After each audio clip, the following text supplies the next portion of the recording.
সাদা একটা পেপার দিয়ে বলে আপনি এখানে রেজিগনেশন লেটার লেখেন। আমি বলছি না, আমি লিখবো না, আমি মানসিক ভাবে বিপর্যস্ত, আমার প্রেশার ধরে গেছে, আমি লিখতে পারবো না। আমি লিখলে যেটা আমার ডকুমেন্ট থেকে যাবে, সেই জন্য লিখি নাই।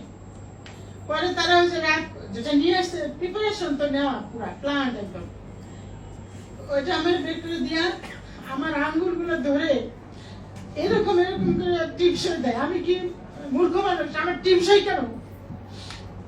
তবে আমার সিগনেচারটা ওভাবে আমার আঙ্গুল ধরে ধরে করে আমার ছাত্রছাত্রীরা।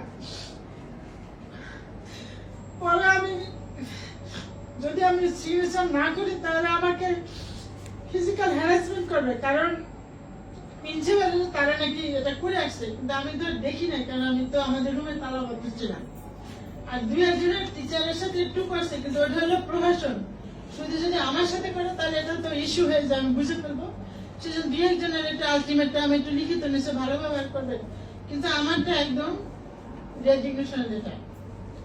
পরে যাই হোক ওভাবে নিচ্ছেন, আমি যদি সিগনেচার আমি দিতে বাধ্য হয়েছে, আমি যদি মানে আরো ডিজিট হতাম তাহলে আমাকে তারাও ফিজিক্যালি অ্যাসাল্ট করতো, যেভাবে কথাবার্তা চারিদিকে বলছিল। পরে আমি ভাবলাম যে আমার ওই অপমান না হচ্ছে, আমার এটাই বেটার, পরে আমি যুদ্ধ করবো। পরে আমি সিগনেচার ওরা হাত ধরেই করেছে, আমি নিজে না, জোরপূর্বক। তারপরে আমাকে আরো 4টা পর্যন্ত আটকায় রাখলো, এবং ওই চিঠি তারা হেডকোয়ার্টার আমাদের যে মাননীয় চেয়ারম্যান আছেন, সেক্রেটারি আছে, তাদের কাছে চিঠি তারা দিয়ে আসছে। তারপর আমার 4টার পরে ছেড়ে দিছে, আমাকে ওয়াশরুম পর্যন্ত যেতে দেয়নি।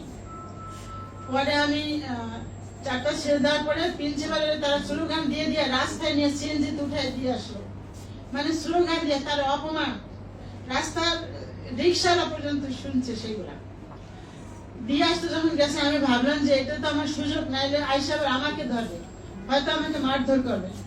পরে আমি জানালা দিয়ে লাফ দিয়ে পরে আমি পিছনের রাস্তা দিয়ে আমি বাড়িতে চলে আসছি নিজেকে চেক করার জন্য। এখন আমাকে আমি পরের দিন আমি এটার অ্যাগেন্স্টে লিখিত দিয়ে আসছি আমার অথরিটির কাছে। তারা বলছে যে বিষয়টা দেখবে, চেয়ারম্যান ছিলেন না, চেয়ারম্যান স্যার বাইরে ছিলেন, উনি এসকিউ কবির চৌধুরী, আপনারা আমার নাম শুনছি, স্ক্রিনের আমাদের দেশের সবচেয়ে ইম্পর্টেন্ট মানে একজন পার্সন, এবং মানে একদম টপ লেভেলের ডাক্তার, ন্যাশনাল লেভেলের। উনি ছিলেন না, উনি কালকে আসছে, আজকে হেড অফিসে আসবে, আমি যাব।